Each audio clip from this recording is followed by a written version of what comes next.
La lecture que j'ai choisie pour ce 3e dimanche de l'Avent, on se rapproche tout doucement de Noël,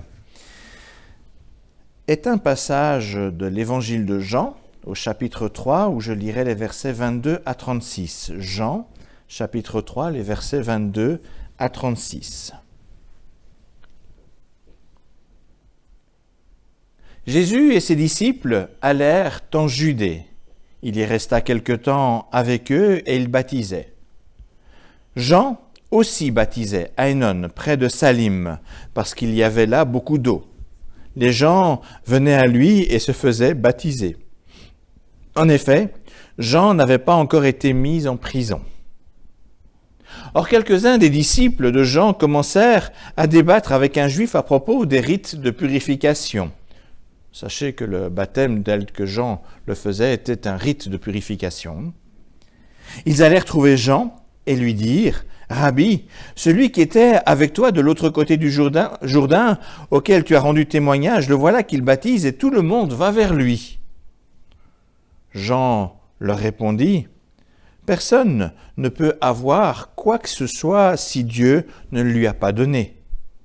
Vous témoignez vous-même que j'ai dit « Je ne suis pas le Christ, mais j'ai été envoyé devant lui. » La mariée appartient au marié.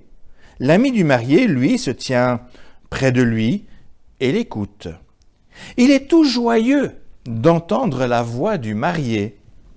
Cette joie est la mienne et elle est maintenant complète. Il faut qu'il grandisse et que moi, je diminue. Celui qui vient d'en haut est au-dessus de tout. Celui qui est de la terre appartient à la terre et parle des choses de la terre. Celui qui vient des cieux est au-dessus de tous. Il témoigne de ce qu'il a vu et entendu, mais personne ne reçoit son message. Celui qui reçoit son message certifie ainsi que Dieu est vrai. Celui que Dieu a envoyé dit les paroles de Dieu, car Dieu lui donne son esprit sans mesure. Le Père aime le Fils et il a remis toutes choses entre ses mains. Celui qui croit au Fils a la vie éternelle. Celui qui refuse de croire au Fils ne verra pas cette vie, mais Dieu restera en colère contre lui. Aujourd'hui, il est difficile de ne pas se rendre compte que notre société traverse une crise existentielle. Elle se cherche un nouvel élan dans la schizophrénie ambiante entre d'une part le désir insatiable de progrès et de richesse et d'autre part le discours qui prédit la fin du monde par épuisement de ses ressources. Et dans ce sauf-qui-peut généralisé, on entend en fait tout et n'importe quoi. Les idées les plus folles circulent par crainte du déclin et du changement imminent. Alors, je ne suis pas vraiment compétent pour parler d'économie ou d'écologie à la manière dont en parlent les médias actuels, mais au milieu de cette hystérie ambiante, j'ai envie de faire entendre une autre voix qui nous appelle au calme, à la confiance et à la paix. Un message inspiré par cette parole de Jean-Baptiste qui dit « Il faut qu'il grandisse et que moi, je diminue. » Jean-Baptiste, fils d'Élisabeth et du prophète Zacharie, on en a parlé dimanche dernier. Donc Jean-Baptiste est apparu à un moment clé dans l'histoire biblique. Il est quelque part à cheval entre le temps de l'Ancien Testament et celui du Nouveau Testament.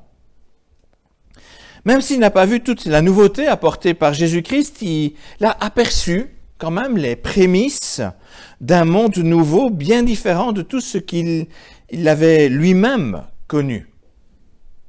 Et c'est justement parce qu'il était à ce carrefour de l'histoire qu'il a vécu simultanément deux crises religieuses. Une au niveau national, l'autre au niveau de son ministère. Alors regardons d'abord le niveau national. À l'époque de Jean-Baptiste, le peuple juif passait par une crise existentielle, et cela pour plusieurs raisons. Tout d'abord, vous le savez, il y a une part non négligeable du peuple qui était resté en exil. Il y avait eu cet exil en Assyrie, puis à Babylone plus tard, mais seul un reste était revenu et vivait en Israël. Le reste, c'était quelque part un petit peu disséminé et intégré dans les populations au loin. Deuxièmement, à l'époque toujours de Jean-Baptiste, le pays était de facto sous occupation étrangère, sous la coupe de l'Empire romain. Troisièmement, cela malgré l'occupation, le pays était dirigé par un roi juif, pas tout à fait, mais juif quand même, mais à la solde de Rome. Mais ce n'était absolument pas un roi de la famille de David. Et vous savez combien le fait d'avoir un roi de la famille de David était important pour Israël, puisqu'il y avait ces promesses qui avaient été faites dans la Bible. Donc, on avait un roi qui était là, qui ne correspondait pas aux promesses anciennes. Quatrièmement, bien que le temple de Jérusalem eût été restauré par Hérode le Grand, ça ne signifiait pas l'attachement de la royauté au Dieu d'Israël. En fait, il faut quand même le savoir, hein, on sublime un peu ce temple de Jérusalem parce qu'on envoie la maquette aujourd'hui encore à Jérusalem. Mais ce même roi qui avait restauré ce temple-là, c'est le même qui a fait construire des temples pour des dieux romains à côté, au même moment. En fait, la restauration du temple avait surtout une visée politique. Il espérait, se faire des amis dans le peuple et surtout dans l'élite religieuse. Donc c'était une visée politique animée par des ambitions personnelles du roi. Et cinquièmement, de façon générale, l'élite religieuse était plus attachée à ces privilèges que le roi veillait à maintenir parce qu'il s'appuyait un petit peu sur eux. Et ils étaient aussi attachés à une lecture rigoriste, c'est-à-dire très stricte, très dure, de la loi. Et ils étaient attachés à cette lecture rigoriste plutôt qu'à un réel attachement à la justice qui était normalement dans cette loi. Oui, certains espéraient la venue du Messie, mais seulement grâce à une obéissance au pied de la lettre de la loi mosaïque, comme s'ils allaient pouvoir forcer la main de Dieu. Mais l'amour du prochain était clairement absent. On perdait un petit peu de vue ces éléments-là. Et bref, tout cela engendrait en fait une certaine lassitude du peuple qui avait de plus en plus de mal à croire aux promesses des anciens prophètes. Pourquoi croire alors que finalement rien ne va dans le sens que l'on peut espérer? Et dans un tel contexte, il devenait difficile de faire confiance aux responsables religieux. Ça nous dit quelque chose encore, je crois, aujourd'hui. Et Jean-Baptiste, lui, se présente de façon tout à fait inédite, atypique, et surtout remplie de l'Esprit Saint. Il vit dans le désert, vêtu seulement d'une peau de bête. Il se nourrit de ce qu'il trouve dans le désert.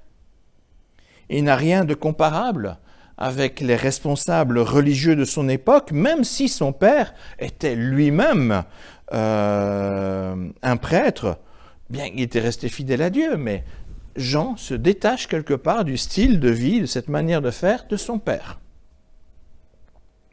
Tel un prophète comme Israël en avait déjà connu par le passé, Jean prêche aux foules nombreuses et il appelle à un changement radical de vie, à une repentance profonde. Une repentance, c'est-à-dire qu'à un moment donné, on se rend compte qu'on fait fausse route, on se dit, mais là, oui, j'ai merdé quelque part, et je veux changer un petit peu ma façon de faire. Seigneur, viens m'aider. Et beaucoup répondent à son appel, et se font baptiser par lui en signe de repentance et de purification. Jean est cette voix qui redonne envie d'y croire, qui redonne espoir, qui prépare les cœurs à tourner la page d'une époque et à recevoir la nouveauté venant de Dieu, un temps nouveau pour son peuple. Il faut que le poids des temps anciens, des pratiques anciennes diminue pour donner plus de place à une ère nouvelle, un nouvel élan pour et avec Dieu. Cela m'amène à la deuxième crise rencontrée par Jean-Baptiste. Il avait pleinement conscience de son rôle prophétique et d'être de cette voix promise par les prophètes anciens. Je suis sûr qu'en ayant Zacharie comme père, Jean a dû être à bonne école pour bien apprendre les textes anciens, les prophètes. Et dans ces prophètes, il y a entre autres Ésaïe qui avait dit « J'entends une voix crier ». Dans le désert, ouvrez le chemin au Seigneur, dans cet espace aride, frayez une route pour notre Dieu. Que le niveau des vallées soit relevé, que les montagnes et les collines soient abaissées, que les reliefs soient changés en plaines et les hauteurs en larges vallées. La gloire du Seigneur va être dévoilée et tout le monde verra que la bouche du Seigneur a parlé. Ésaïe 40, les versets 3 à 5. Et puis il y a également un autre prophète qui parle de qui est Jean-Baptiste. Le prophète Malachie qui a parlé de cette voix. Et il dit « Je le proclame, moi le Seigneur de l'univers, j'enverrai mon messager pour m'ouvrir le chemin.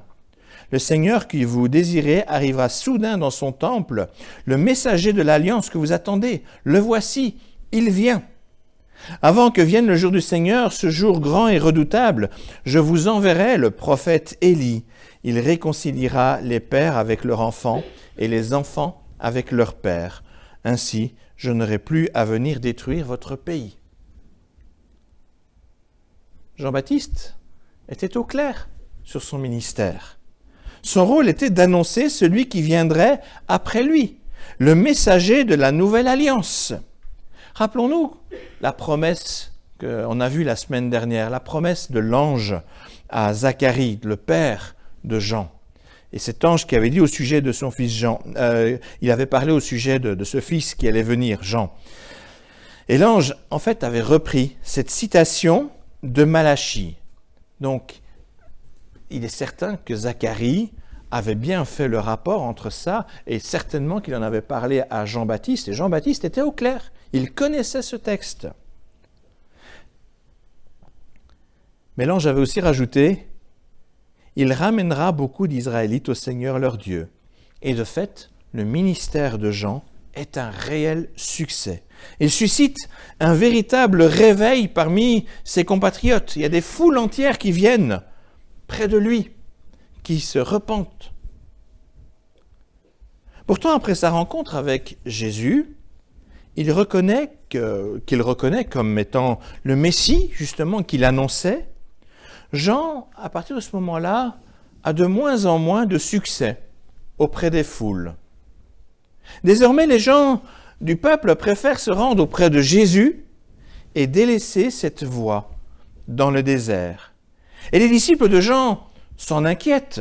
Vous imaginez, c'est un peu l'église de Jean qui se vide. Il dit, mais qu'est-ce qui se passe? Ça ne va pas, ça. Mais Jean les rassure. Son ministère était pour un temps, un dernier temps avant des temps nouveaux.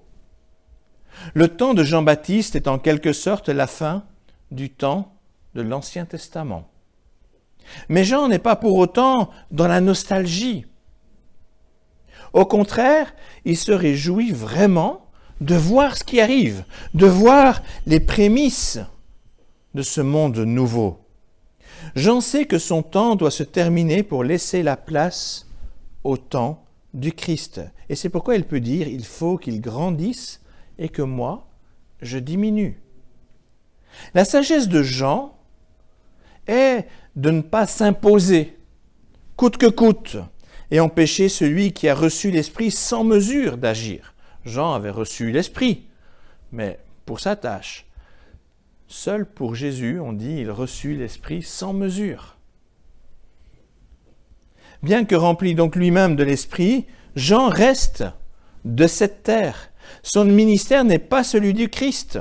Le temps qui vient est celui du ciel, celui d'un royaume qui n'est pas de ce monde, mais qui vient d'en haut. bien que grand prophète comme Élie, il accepte de se faire de plus en plus petit pour donner de plus en plus de place au Christ. Nous ne sommes évidemment plus au temps de Jean-Baptiste. Toutefois, comme lui, nous traversons aussi des crises. Une crise mondiale et des crises personnelles. Et je vous propose de mettre en écho ces crises avec celles évoquées pour Jean. Je l'ai évoqué dans mon introduction, notre monde connaît aussi une crise actuellement. J'ai mentionné la crise économique, mais aussi la crise écologique. Malgré un monde merveilleux, malgré une croissance prometteuse, beaucoup connaissent un réel désenchantement. Et cela se voit aussi au niveau, en fait, de la foi. Ce n'est pas qu'une crise économique ou écologique, c'est aussi une crise de foi qui se vit aujourd'hui. Face aux discours catastrophiques qui nous sont assénés sans répit, beaucoup ne croient plus aux promesses de salut. Les structures ecclésiales connaissent des moments difficiles avec une perte de confiance. Toutefois, les promesses de Dieu ne sont pas des lettres mortes. Christ reviendra pour inaugurer un monde nouveau. Personne ne sait quand il reviendra précisément. Mais tout comme Jean-Baptiste a reçu de Dieu l'Esprit dès le ventre de sa mère, mais l'Église a reçu également l'Esprit Saint à la Pentecôte, qui est un petit peu quelque part sa naissance. Et tout comme cet esprit a été donné à Jean dans un but précis, pour un ministère spécifique, il nous a été donné également avec un objectif à accomplir en tant qu'Église. Il nous a été donné, et cet objectif, c'est de préparer les cœurs au retour de Christ et à préparer les cœurs à ce monde nouveau qu'il va inaugurer quand il reviendra. Il ne nous appartient pas de spéculer sur son retour, mais il est de notre devoir d'utiliser toutes les occasions, bonnes ou non, pour annoncer le message de la bonne nouvelle du Christ. Ce n'est pas l'apparence de Jean qui attirait les foules, c'est l'Esprit de Dieu qui l'animait. Il en est de même pour nous, ce n'est pas l'apparence de l'Église qui attirera les foules, mais l'Esprit de Dieu qui anime l'Église, qui anime nos cœurs à chacun de nous. Si le résultat du ministère de Jean a pu être annoncé à Zacharie avant même sa naissance, c'est parce qu'il ne dépendait pas de lui, ça ne dépendait pas de Jean, mais de Dieu lui-même. Et si les prophéties dans l'Apocalypse écrites bien avant notre naissance nous disent qu'une foule nombreuse se prosternera devant Dieu, ce n'est pas en raison de la force ou de la faiblesse de l'Église, mais grâce à l'Esprit de Dieu qui anime et qui touche les cœurs. Même en temps de crise, le message du Christ garde toute sa force et sa pertinence. Derrière la froideur apparente de beaucoup se cache en fait une soif de renouveau et une soif d'espérance. Il ne faut donc pas se décourager. Au contraire, chaque crise nous rapproche un peu plus du retour du Christ. Le monde ancien doit en fait petit à petit passer pour laisser la place à un monde nouveau. Il ne faut pas vivre dans la nostalgie, cette phrase qu'on entend, c'était mieux avant. Mais nous devons vivre dans l'espérance de voir Christ se manifester dans sa gloire.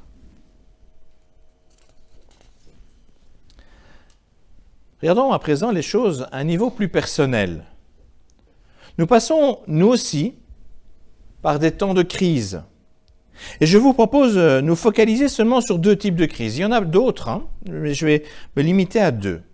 La première est celle engendrée par l'impossibilité de poursuivre un ministère spécifique. Soit que les conditions externes ne le permettent plus, mais cela peut aussi être lié à la diminution de nos propres capacités à cause du vieillissement ou de la maladie, par exemple. Dans tous les cas, un ministère qui ne peut pas se poursuivre, c'est toujours difficile à accepter. Pourtant, ce passage de flambeau peut se vivre dans la joie si on a cette confiance en Dieu qui continue à réaliser son plan, son projet de salut, génération après génération.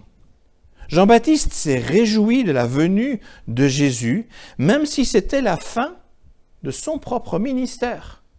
Mais il se réjouit parce qu'il voit qu'il y a quelque chose de mieux qui vient après. Nous pouvons aussi nous réjouir de voir des vocations se manifester dans les générations plus jeunes. Notre personne est pour un temps, mais le temps du Christ, lui, se poursuit. Et puis, un deuxième type de crise. Parfois, nous vivons, nous aussi, des crises de foi. Nous vivons toute notre vie dans une tension entre ce qui est terrestre et ce qui est céleste. Pour le moment, nous appartenons à la terre, mais tout en appartenant aussi au ciel. Et cette tension n'est pas toujours facile à vivre. Rappelons-nous que ce qui est terrestre est pour un temps, ce qui est du ciel est pour l'éternité. Christ, venu du ciel, mais connaissant aussi notre réalité terrestre, Christ est celui qui est le mieux placé pour nous aider à vivre ce passage de la terre au ciel. Il est la vérité venue d'en haut. Il faut donc que sa parole de vie et de vérité puisse croître, grandir en nous. Il nous appartient de ne plus nous tromper de chemin, mais de nous focaliser sur son objectif en croyant en lui et en lui faisant confiance. C'est en lui que nous trouverons finalement le renouveau que nous espérons. Le temps de l'Avent est un temps où nous nous préparons à recevoir ce qui vient du ciel, cette nouveauté venant de Dieu. C'est ça que nous allons célébrer à Noël. Or, le changement apporté par cette nouveauté peut causer des craintes, parfois des craintes pareilles à celles que l'on a face à la mort. La mort est un changement brutal d'un monde vers un autre. Si Jean-Baptiste n'a pas craint le temps de Dieu, de Jésus, c'est parce qu'il avait cette confiance qu'il venait d'en haut, il avait confiance que ce qui venait d'en haut est mieux que ce que nous pouvons connaître ici-bas. La venue du Christ à Noël et sa résurrection à Pâques sont des témoignages marquant des bontés que Dieu a pour les siens. Ce sont des prémices de ce qui arrive, de ce monde nouveau. Je l'ai dit tout à l'heure au cours de la liturgie et je le répète à nouveau, ces paroles du prophète Jérémie qui a connu lui aussi un temps terrible de crise. Et il nous rappelle ceci, malgré la crise qu'il traverse, les bontés du Seigneur ne sont pas épuisées. Il n'est pas au bout de sa tendresse. Elle se renouvelle chaque matin. Que ta fidélité est grande, Seigneur. Diminuer devant le Christ ne signifie pas disparaître, pas du tout, mais saisir les bontés qu'il nous offre dans sa tendresse. Viendra le temps où il nous relèvera avec lui, afin d'accomplir cette vocation éternelle qu'il nous donnera. Son élévation sera aussi la nôtre, parce que ce sera lui qui vivra pleinement en nous à ce moment-là. Alors à Christ venu du ciel soit toute la gloire. Amen.